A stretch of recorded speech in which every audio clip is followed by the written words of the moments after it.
warahmatullahi wabarakatuh.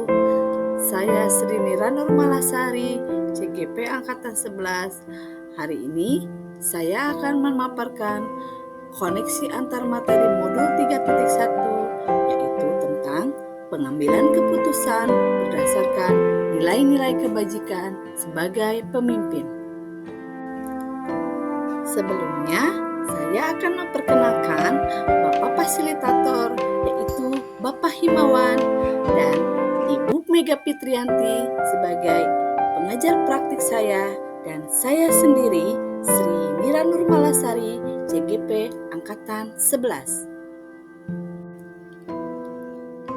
Koneksi antar materi dengan merangkum kesimpulan pembelajaran dengan pertanyaan panduan.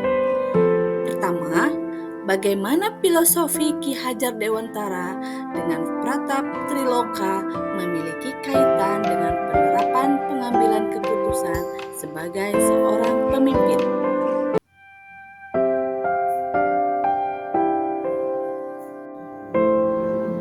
Penerapan pengambilan keputusan sebagai seorang pemimpin berdasarkan filosofi Ki Hajar Dewantara ada 3 pratap triloka. 3 pratap tersebut adalah Ing Ngarso Tulodo, Ing Madyo Mangunkarso, dan Tutwuri Handayani. Ing Ngarso Tulodo menjadi teladan inspirasi seorang pemimpin atau haruslah memberikan contoh teladan yang baik bagi orang yang dipimpinnya, baik tindakan maupun perkataannya, agar bisa ditiru oleh orang lain, sehingga keputusan yang diambil akan dipatuhi dengan kesungguhan hati. Ing Madyo Mangunkarso, seorang pemimpin harus mampu memberikan motivasi, memberdayakan, mengembangkan potensi dan kekuatan sehingga mampu mengambil keputusan yang bertanggung jawab. Tutwuri Handayani, memberi dorongan, semangat. Seorang pemimpin atau seorang guru harus bisa menjadi motivator, pemberi semangat bagi murid, misalnya mendorong kinerja murid untuk mengembangkan potensi yang dimilikinya. Jadi, pada saat pengambilan keputusan pada sebuah kasus dilema etika, seorang pemimpin harus berpedoman pada pratap triloka yang diajarkan oleh Ki Hajar Dewantara ini. Pertanyaan selanjutnya, bagaimana nilai-nilai yang tertanam dalam diri kita berpengaruh kepada prinsip-prinsip yang kita ambil dalam pengambilan suatu keputusan? Nilai-nilai positif itu merupakan nilai-nilai kebajikan universal, dan guru seyogianya memiliki nilai-nilai positif yang sudah tertanam dalam dirinya. Misalnya, keadilan, keselamatan, tanggung jawab, kejujuran, rasa syukur, lurus hati, berprinsip, integritas, kasih sayang, rajin, berkomitmen, percaya diri, kesabaran, keamanan, dan lain-lain.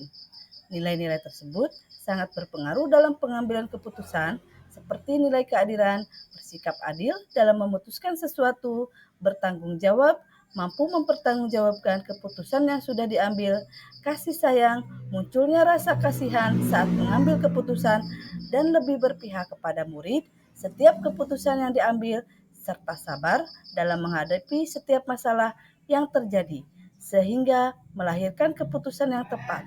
Nilai-nilai kebajikan yang sangat mempengaruhi kebijakan kita dalam pengambilan keputusan adalah keadilan, kasih sayang, dan tanggung jawab.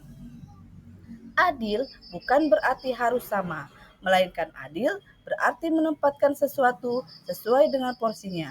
Manusia bisa mencapai kebahagiaan hidup dengan kasih sayang, maka kasih sayang sangatlah penting bagi manusia. Sedangkan tanggung jawab berarti mampu menanggung resiko dari keputusan yang telah kita pilih. Nilai tanggung jawab harus ditanamkan sejak dini dan dibudayakan dalam lingkungan sekolah agar kelak murid kita menjadi orang yang bijak dalam mengambil keputusan. Pertanyaan untuk nomor 3, bagaimana materi pengambilan keputusan berkaitan dengan kegiatan coaching atau bimbingan yang diberikan pendamping atau fasilitator dalam perjalanan proses pembelajaran kita, terutama dalam pengujian pengambilan keputusan yang telah kita ambil. Apakah pengambilan keputusan tersebut telah efektif? Masihkah ada pertanyaan-pertanyaan dalam diri kita atas pengambilan keputusan tersebut? Hal-hal ini tentunya bisa dibantu oleh sesi coaching yang telah dibahas pada sebelumnya. Keterampilan yang sangat penting dalam menggali suatu masalah yang sebenarnya terjadi, baik masalah dalam diri kita maupun masalah yang dimiliki orang lain, bisa kita sebut dengan coaching. Melalui coaching, kita bisa mengidentifikasi masalah, apa yang sebenarnya terjadi, dan membuat pemecahan masalah secara sistematis dan mampu menggali potensi seseorang untuk menyelesaikan masalahnya. Seseorang di sini biasanya disebut dengan coaching. Dengan proses coaching, maka akan terwujud pengambilan keputusan yang positif, adil, serta berpihak pada kepentingan murid. Dan pengambilan keputusan lebih efektif karena menggali potensi, ide, dan gagasan yang bersumber dari potensi coaching. Salah satu tujuan coaching adalah pengembangan potensi yang dimiliki oleh seseorang guru. Melalui proses coaching akan terjadi pengambilan keputusan yang mengarahkan pada hal-hal positif, yang artinya keputusan-keputusan yang diambil berpihak kepada murid. Melalui kegiatan coaching, pengambilan keputusan yang diambil berasal dari potensi yang dimiliki seseorang, sehingga keputusan tersebut dapat dipertanggungjawabkan karena adanya komitmen antara seorang coach dan coachee yang nantinya akan mendorong terwujudnya well-being dalam ekosistem kelas dan sekolah. Baik, untuk pertanyaan nomor 4, bagaimana kemampuan guru dalam mengelola dan menyadari aspek sosial emosionalnya akan berpengaruh terhadap pengambilan suatu keputusan, khususnya masalah dilema etika. Sangat berpengaruh terhadap kemampuan dalam pengambilan suatu keputusan, khususnya yang menyangkut dilema etika. Guru yang memiliki potensi sosial emosional yang baik, kesadaran diri pengelolaan diri, kesadaran sosial, keterampilan berelasi, dan pengambilan keputusan yang bertanggung jawab, maka akan lebih mampu mengambil keputusan yang efektif. Guru sebagai pemimpin pembelajaran harus mampu mengelola dan menyadari aspek sosial emosional agar mampu bijak dalam mengambil dan menguji keputusan. Seorang guru yang memiliki kesadaran diri yang baik akan menunjukkan integritas dan tanggung jawab dalam memutuskan masalah yang berkaitan dengan dilema etika. Ketika menghadapi suatu dilema etika, seorang guru juga harus mampu memiliki kesadaran penuh, karena dengan kesadaran penuh, maka perhatian, rasa ingin tahu, dan kebalikannya akan mempengaruhi keputusan guru dalam menciptakan well-being ekosistem, kesejahteraan psikologis. Bagaimana pembahasan studi kasus yang fokus pada masalah moral atau etika kembali kepada nilai-nilai yang dianut seorang pendidik.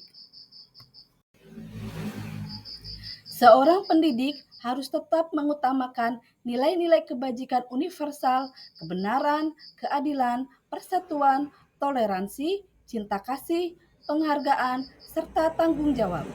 Dalam pembahasan studi kasus yang fokus pada masalah moral atau etika, karena dengan berpedoman kepada nilai-nilai tersebut, maka apapun keputusan yang diambil akan dapat dipertanggungjawabkan serta mampu mengatasi masalah yang ada.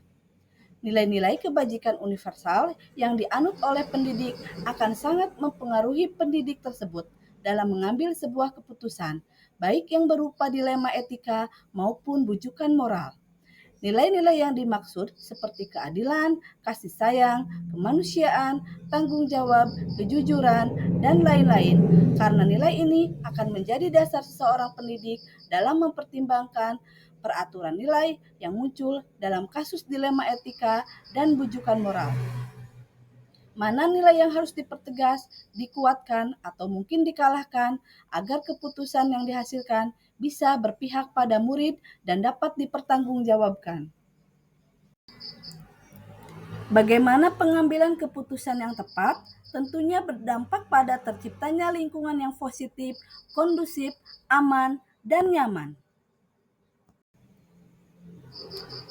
Lingkungan yang positif, kondusif, aman, dan nyaman adalah lingkungan yang membangun persepsi bahwa setiap orang memiliki potensi yang berbeda-beda dan orang lain adalah mitra, bukan saingan.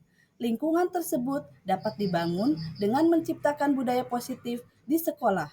Budaya positif terbentuk dari pengambilan keputusan pimpinan yang tertuang secara efektif dan bijak dalam program-program sekolah melalui kesepakatan dan kolaborasi dengan semua warga sekolah. Juga dengan melaksanakan prinsip AMONG dan pendekatan inquiry apresiatif yang mampu mendorong untuk berpikir dan bertindak etis di kelas maupun di sekolah. Tugas pendidik adalah membentuk anak-anak menemukan jati diri dan mengembangkan potensinya. Persepsi tersebut akan mendorong kuatnya kolaborasi antar murid, guru, dan orang tua. Lingkungan tersebut akan tercipta dari budaya positif. Budaya positif akan terbentuk dari kesepakatan dan sinergitas para pelaku lingkungan dalam menyepakati tindakan positif. Dalam kesepakatan inilah dibutuhkan suatu keterampilan dalam pengambilan keputusan yang tepat berdasarkan nilai-nilai kebajikan. Pertanyaan yang ketujuh, apakah tantangan-tantangan di lingkungan Anda untuk dapat menjalankan pengambilan keputusan terhadap kasus-kasus dilema etika ini? Adakah kaitannya dengan perubahan paradigma di lingkungan Anda? Tantangan yang ada saat menjalankan pengambilan keputusan terhadap kasus-kasus dilema etika adalah saat terjadinya perbedaan pendapat dalam memutuskan suatu keputusan. Untuk itu, dibutuhkan sekali pimpinan yang bijak dalam menyikapi perbedaan pendapat antara anggotanya yang dapat mempengaruhi keputusan yang diambil. Selain itu, adanya komunikasi dan keterbukaan untuk memecahkan suatu masalah dilema etika berdasarkan paradigmanya seperti individu versus kelompok, keadilan versus kasihan, kebenaran versus kesetiaan, jangka pendek versus jangka panjang. Tantangan muncul ketika tidak ada komunikasi dan keterbukaan dalam lingkungan.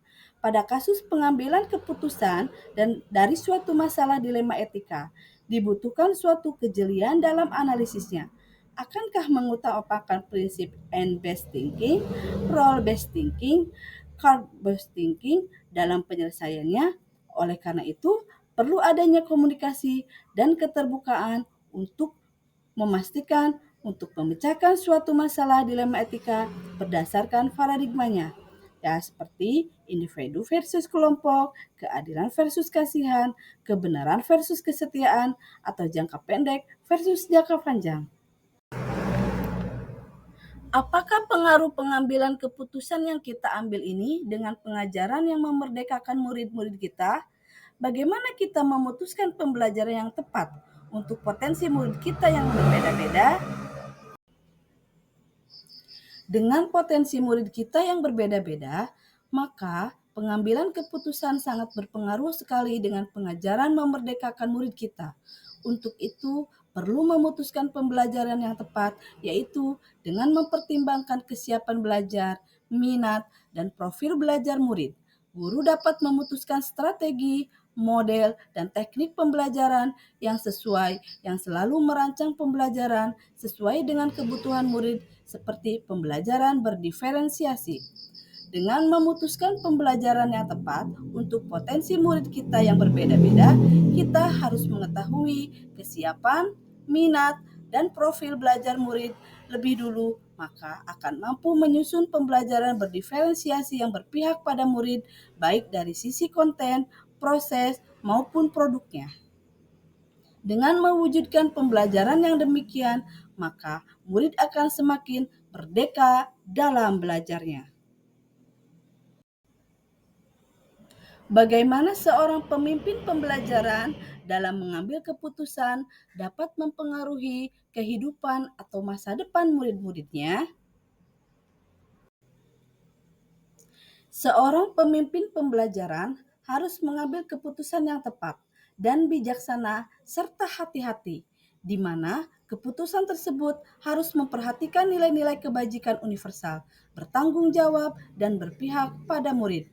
Keputusan seorang pemimpin mempunyai pengaruh besar pada kehidupan atau masa depan muridnya karena yang diputuskan tersebut akan menjadi pedoman hidup bagi murid tersebut. Tentunya, sebagai pemimpin pembelajaran, kita harus lebih berhati-hati dalam pengambilan keputusan, mengingat bahwa keputusan yang kita ambil akan terkait secara terus-menerus dan berdampak pada kehidupan murid kita di masa yang akan datang. Ada pepatah yang mengatakan, guru adalah digugu dan ditiru. Guru itu percaya dan ditiru, sehingga apapun yang kita putuskan sedikit banyak akan mempengaruhi murid kita dan memberikan pengaruh besar pada masa depannya. Selanjutnya, apakah kesimpulan akhir yang dapat Anda tarik dari pembelajaran modul materi ini dan keterkaitannya dengan modul-modul sebelumnya? Kesimpulan dari pembelajaran modul ini adalah pengambilan keputusan harus berlandaskan kepada filosofi Ki Hajar Dewantara yang dikaitkan dengan pemimpin pembelajaran dan didasarkan pada 3 unsur, yaitu berpihak pada murid, nilai-nilai kebajikan universal, dan bertanggung jawab terhadap segala konsekuensinya. Dalam mengambil suatu keputusan juga harus berlandaskan kepada nilai dan peran guru penggerak dan mampu melaksanakan pembelajaran berdiferensiasi dengan meningkatkan kompetensi sosial emosional serta memiliki kemampuan coaching yang baik. Pada saat pengambilan keputusan harus berdasarkan pada budaya positif dan menggunakan alur bagja yang akan mengantarkan pada lingkungan yang positif, kondusif, aman, dan nyaman, well-being. Dalam pengambilan keputusan, seorang guru harus memiliki kesadaran penuh mindfulness untuk mengantarkan muridnya menuju profil pelajar Pancasila, di mana akan ada banyak dilema etika dan bujukan moral, sehingga diperlukan panduan 9 langkah pengambilan dan pengujian keputusan untuk memutuskan dan memecahkan suatu masalah agar keputusan tersebut berpihak kepada murid demi terwujudnya merdeka belajar. Sebagai seorang pendidik, kita harus mampu mengenali nilai dari person diri kita agar mampu memaklumi dan menerapkan filosofi Ki Hajar Dewantara dalam pembelajaran dan mampu memahami kebutuhan belajar murid kita yang beragam dan mampu untuk mengelola sosial emosional murid kita. Pemahaman tersebut dapat kita eksplorasi menggunakan prinsip coaching, supervisi akademik. Dengan demikian, akan muncul keputusan yang mampu menciptakan budaya positif demi terwujudnya visi sekolah yang berpihak pada murid.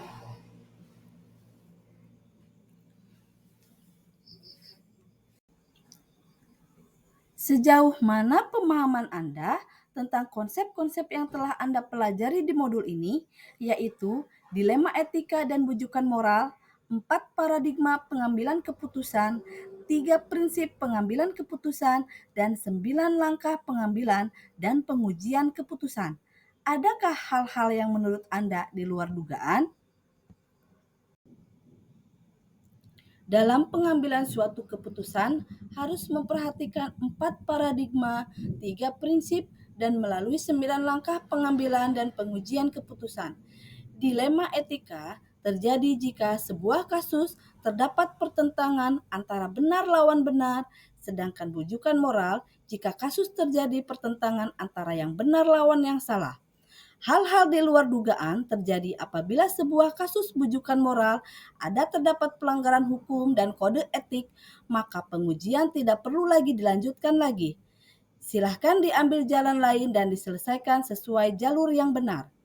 Pemahaman saya tentang modul 3.1 adalah tentang penerapan 4 paradigma, 3 prinsip, dan 9 langkah dalam pengambilan keputusan, di mana pemahaman tersebut saya gunakan untuk mengidentifikasi permasalahan yang muncul untuk memetakan mana yang benar versus benar, dilema etika, dan benar versus salah, bujukan moral. Hal mengejutkan di luar dugaan yang saya dapatkan pada modul ini adalah ketika kita menghadapi kasus dilema etika, maka kita perlu memunculkan opsi trilema agar muncul solusi kreatif yang bisa diterima semua pihak. Sebelum mempelajari modul ini, pernahkah Anda menerapkan pengambilan keputusan sebagai pemimpin dalam situasi moral dilema? Bila mana pernah, apa bedanya dengan apa yang Anda pelajari di modul ini? Saya sudah pernah menerapkan pengambilan keputusan sebagai pemimpin dalam situasi moral dilema. Namun, semua yang saya lakukan belum sepenuhnya mengacu pada apa yang disampaikan dalam modul ini. Bedanya yang saya pelajari di modul ini ada patokan yang jelas seperti 4 paradigma dilema etika yang dipakai atau yang dipedomani. Ada 3 prinsip-prinsip yang perlu diperhatikan serta ada 9 langkah pengujiannya sehingga yang kita lakukan terarah dan jelas. Sementara selama ini saya mengambil keputusan seperti apa yang pikirkan saat itu saja dan tergantung dengan suasana hati. Setelah mempelajari modul ini, saya mengerti memang dilema etika tidak bisa dihindari dan kadang kita harus memunculkan opsi trilema agar ada solusi terbaik bagi semua. Bagaimana dampak mempelajari konsep ini buat Anda? Perubahan apa yang terjadi pada cara Anda dalam mengambil keputusan sebelum dan sesudah mengikuti pembelajaran modul ini? Dampak yang saya rasakan sangat luar biasa. Saya paham dan tahu cara mengambil keputusan yang harus selalu memperhatikan nilai-nilai kebajikan universal, berpihak pada murid, dan bertanggung jawab terhadap segala konsekuensinya. Langkah berikutnya, saya akan selalu terapkan di sekolah. Apapun masalah dilema etika, maka keputusan yang saya ambil tidak boleh merugikan murid dan harus melalui 9 langkah uji pengambilan keputusan. Tentunya juga harus melalui musyawarah dengan kepala sekolah dan teman sejawat. Sebelum mempelajari modul ini, saya cenderung menyelesaikan masalah menggunakan prinsip and best thinking, yaitu saya melakukan karena itu yang terbaik untuk kebanyakan orang, maupun rule based thinking, yaitu berpusat pada tugas dan aturan yang ada. Setelah mempelajari modul 3.1 ini, saya lebih banyak mengolah rasa empati saya untuk memutuskan sesuatu menggunakan rasa peduli, care-based thinking. Seberapa penting mempelajari topik modul ini bagi Anda sebagai seorang individu dan Anda sebagai seorang pemimpin? Saya merasa materi modul ini sangat penting sekali bagi saya sebagai individu dan juga pemimpin, karena modul ini membuat saya mengerti bagaimana langkah-langkah yang harus saya terapkan dalam mengambil sebuah keputusan yang berhubungan dengan masalah pribadi saya. Modul ini telah mengajarkan saya cara mengambil keputusan yang tepat melalui uji 9 langkah dan 3 prinsip yang harus berpihak kepada murid, nilai-nilai kebajikan, dan bertanggung jawab terhadap segala konsekuensinya. Dengan memahami modul ini, tentunya saya akan lebih bijak lagi dalam mengambil keputusan yang akan saya ambil bila berhadapan dengan masalah dilema etika di sekolah dan di lingkungan saya. Kritik dan saran akan selalu saya harapkan untuk kesempurnaan tulisan saya pada masa akan datang karena keterbatasan ilmu yang saya miliki, maka masih terdapat kekurangan dari tulisan saya ini. Terima kasih. Wassalamualaikum warahmatullahi wabarakatuh.